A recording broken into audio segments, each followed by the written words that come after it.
So the FPA has been working with financial planners since our inception, really, to increase the education standards of financial advice providers. We were pushing strongly for the introduction of a degree requirement for financial planners for many years, and we're very supportive of the fact that that's finally been achieved. FASIA is going to have a massive job ahead of them. As you said, the FPA has been developing white papers around these, and the number of different ideas and thoughts and ways to administer set standards that we've thought of is massive. So their job can't be underestimated. It's going to be a big job, and I think there's going to be still uncertainty for a little while around it. But anything that the FPA can do to help provide what we've worked on for a long time to FASIA to help them, we're certainly willing to do. We've started to look at trying to build that pathway based around the 100 points.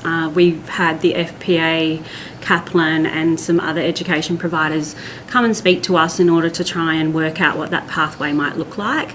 But at the moment, following our recent Good Governance Summit that we run, where the FPA were involved, that brought up a lot of emotion for experienced advisors. So we're trying to really support them and manage that at the moment. The emotions coming from that they take to heart the path that they might have to have and how long that might be for some. For those who have continued to still study ongoing, and it might be down, let's say, specialist style advice areas besides their CPD, but if they weren't degree qualified or it wasn't a relevant degree according to the points, a lot of them are a little freaked out and worried, what's this going to mean for me? I've still got to run my business and I'm going to have to look at how many more years of study ahead.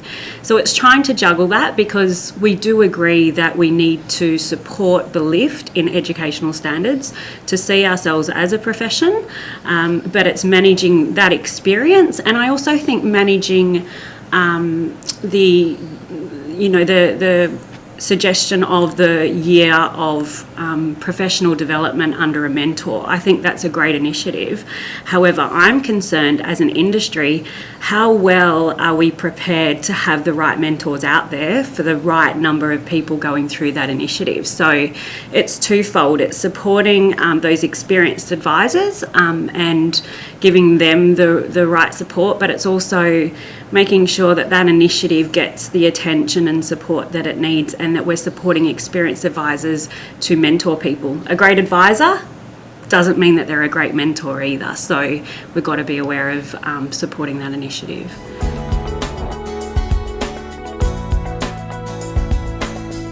I think it's clear that there needs to be more money invested in the whole monitoring and regulation, and ASIC has been underfunded and there's some gaps there. And it is a challenging proposition to work out how is the best way to structure it and fund it. In some ways it makes sense for those who are, creating the work to contribute to that to be done. The concern at the moment is really at an advice level that there's already pressure coming on costs and margin, and most of that ends up getting passed back to consumers in some way, shape or form. So is having a small advice practice having to pay more money from a regulation viewpoint just going to add more costs to the ability to provide advice to more people? I think that's a real challenge.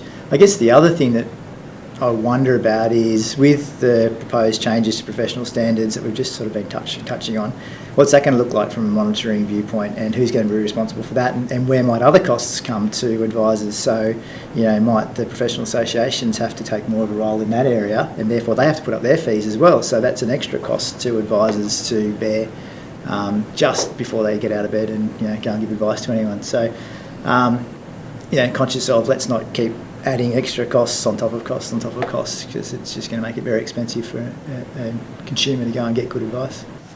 Broadly, I think we're supportive of an industry-funded model in this sort of sense. I think there's always questions about what the right dollar figure is, but I think as Jeff was sort of saying, that if you are a participant in the industry and this is a regulator of the industry, I think it's hard to argue that you don't have some sort of right's not the correct word, but that you don't have some form of obligation that you should be contributing to this. I think it is an overall question as to who else should be contributing, and how do we make sure that the money that is contributed by the advice community, by licensees, by advisors themselves towards this, that money is absolutely quarantined to come back into the monitoring of the advice industry and isn't used for other purposes. I think that's always an important consideration. And I think, as again has been touched on, when you introduce this fee, the cost to advisors who might need to raise their education standards, I guess a whole lot of different costs coming in, it's still got to be managed in the right way to ensure that it doesn't negatively impact on the cost of advice to the end consumer. Because whilst these are all positive measures and the right things to be doing to help protect the consumer interest, you can't protect the consumer interest with the cost being they can't actually afford to go and get the advice in the first place. Yeah. I think visibility around where it goes and how it's being used will definitely help support it, as long as it's fair and equitable.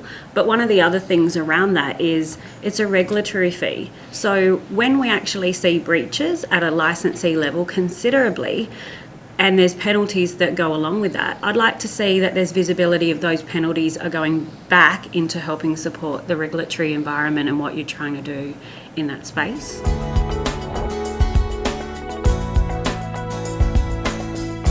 So FOFA came in very quickly. It took 2 or 3 years to get there in the end, but the reality is we were still seeing changes to legislation up to last year, and I think for a lot of licensees they did everything they could to prepare themselves, to prepare their staff and get them trained up with the monumental change that the things like best interest duty and opt-in and fee disclosure statements required.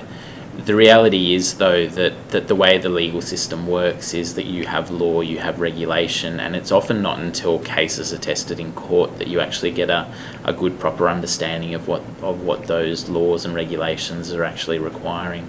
So these are important test cases. They give us a lot more colour and a lot more information about how the law is meant to operate, how the courts will interpret to operate, and therefore I think licensees need to be and professional financial planners need to be regularly looking at the information that's coming out and thinking about, is my process best standard? Is my process right? And is my process going to make sure that consumers get the best outcomes?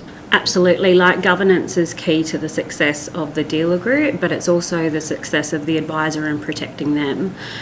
Looking at what come out of those 2 cases, besides what we're doing as a group ourselves, what we need to do as an industry is actually get more material out that supports what come out in those findings, because the best way we can do is by leading the industry to show as a group we're trying to collectively make sure that this doesn't happen. We can do it at our level, and we are, but if you look at the most simplest form of one of those cases, it was just best interests aside, it breached the Corporations Act. It breached RG 168.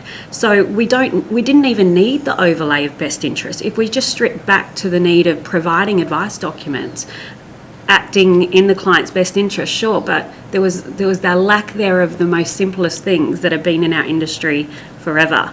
So we don't even need that layer of best interest to even come in. But now that we've got that, we should always have a duty of care to the client anyway.